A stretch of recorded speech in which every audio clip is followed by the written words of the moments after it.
39-year-old Sean Booth Chidester is behind bars for his girlfriend's murder after he initially claimed she committed suicide.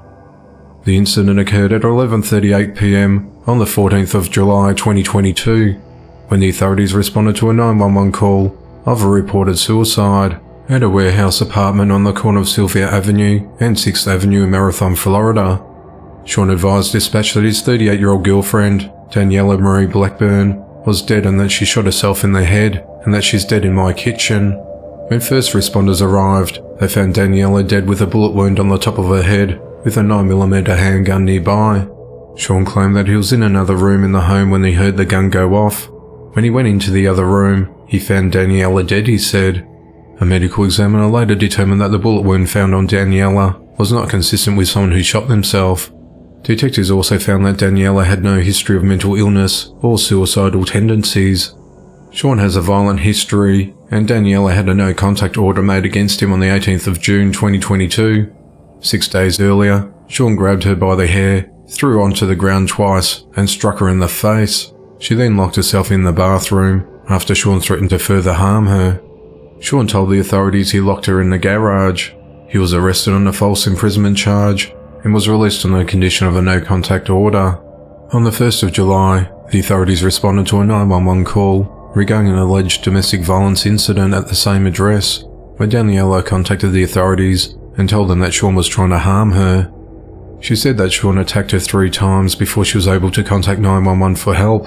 She said they got into a verbal altercation that quickly became physical.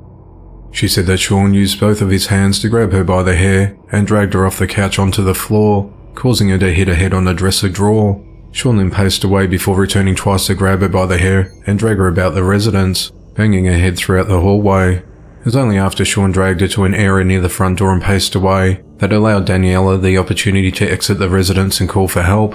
When Daniela was given the opportunity to press charges, she declined, saying he has a beautiful side to him. The authorities then provided her with a victim's rights brochure. On the 18th of July, Sean is facing charges of murder, kidnapping, and twice violating a no-contact order with Daniela. Sean is held in custody on a $1 million bond. 44-year-old Delman Washington is behind bars after being accused of beating his girlfriend to death at their home. The events unfolded at 11:30 p.m. on the 22nd of July 2022, after a Key West, Florida police officer stopped Delman as he was driving a Hyundai with a blown tire. Delman was behaving erratically and had blood splattered throughout his clothes and body, but no visible injuries. He was arrested and charged with driving under the influence, resisting arrest, disorderly conduct, and assault on an officer. Deputies located a purse inside the car belonging to Delman's girlfriend, 46-year-old Letitia also. The officers reached out to the owner of the car, a family member of his girlfriend, who tried to contact Letitia but they couldn't. The family was suspicious that Letitia wasn't with Delman, and they went to the couple's home, located in the 5100 block of Suncrest Road in Stock Island, Florida. There they found Letitia's unresponsive and bloody body, and they contacted 911. Letitia appeared to have suffered blunt force trauma to her face and much of her body. There was a lot of blood at the scene, as well as a broken table near her body. When officers arrived, they were unable to revive her, and she was pronounced dead. Security footage from a nearby business showed Delman and Letitia arriving at their residence earlier that evening. It later showed Delman throwing away a large object and some clothing before leaving in the Hyundai. No one else was seen entering or leaving. As Delman was already in the Monroe County Jail, he was additionally charged with murder and tampering with evidence. Delman has a lengthy criminal history dating back to 1999, with arrests on charges including aggravated battery, battery on a law enforcement officer, kidnapping, armed burglary, larceny, drug offences, and resisting arrest, among others. 42-year-old Ronnie Todd is behind bars and charged with an array of offences in connection to the fatal shooting of a man and a woman. The incident occurred shortly after midnight on the 21st of July 2022, when officers responded to reports of shots fired at a home in the 4000 block of North Fraser Street in Georgetown, South Carolina.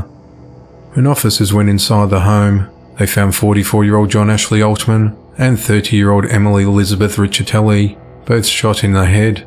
John was confirmed dead at the scene, whereas Emily was in a critical condition, and was rushed to the Tidelands Georgetown Memorial Hospital, where she died shortly thereafter. At the scene, deputies made contact with the witness who identified Ronnie as a gunman.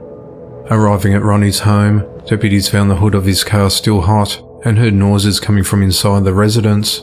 They made their way into Ronnie's house, where investigators say he refused to come out and barricaded himself inside. It took some coaxing from a negotiator with a SWAT team on standby to get him to eventually exit the premises and surrender. The authorities believe the shootings were a result of a domestic incident. Stephanie Scalhorn, a friend of Emily, reported that she and Ronnie were in a relationship. She also wanted people to know how caring her friend was. She was a good mum, a great friend, a great daughter, a great sister. She was just a great person in general. If you needed a shirt, she'll give you one off her back, she said. In an obituary, Emily's family writes that she was brutally and selfishly taken from us. Emily leaves behind a son and daughter. John's family wrote in his obituary that he lived his life to the fullest, riding ATVs, racing boats, and anything with an engine in it. He loved it. If you ain't first, you're last. Above all his adventures and activities, his most treasured joy was spending time with his family and friends. When he wasn't racing, you couldn't miss his contagious smile. John is survived by his 3 daughters and 2 sons. Ronnie is charged with 2 counts of murder, possession of a weapon during a violent crime, as well as additional weapon and ammunition possession charges. He's held at the Georgetown County Detention Center without bond. A man has died in a shooting in southern Delaware County, Indiana, and the authorities are seeking help to identify 2 vehicles captured on a video. The victim was identified as 38-year-old Randall Coomer. The Delaware County Sheriff's Office says Randall died after a shooting happened around 2 p.m. on the 22nd of July in the 12,000 block of South County Road 500 West, which is about 2 miles east of the town of Daleville in Indiana. Chief Deputy Jeff Stanley said that Randall lives about a quarter of a mile of where he was shot. Investigators believe that Randall approached the suspects who were speeding on the road. He was telling them to slow down when he got shot, police believe. Chief Deputy said our investigators are still in the process of speaking with potential witnesses and following up on leads. Witnesses in the video shows a red Ford Focus car in the model years of 2014 to 2016 and a white Ford Expedition SUV in the model years from 2009 to 2014 at the scene. Anyone with information on the occupants or owners of the vehicle were asked to call Crime Stoppers.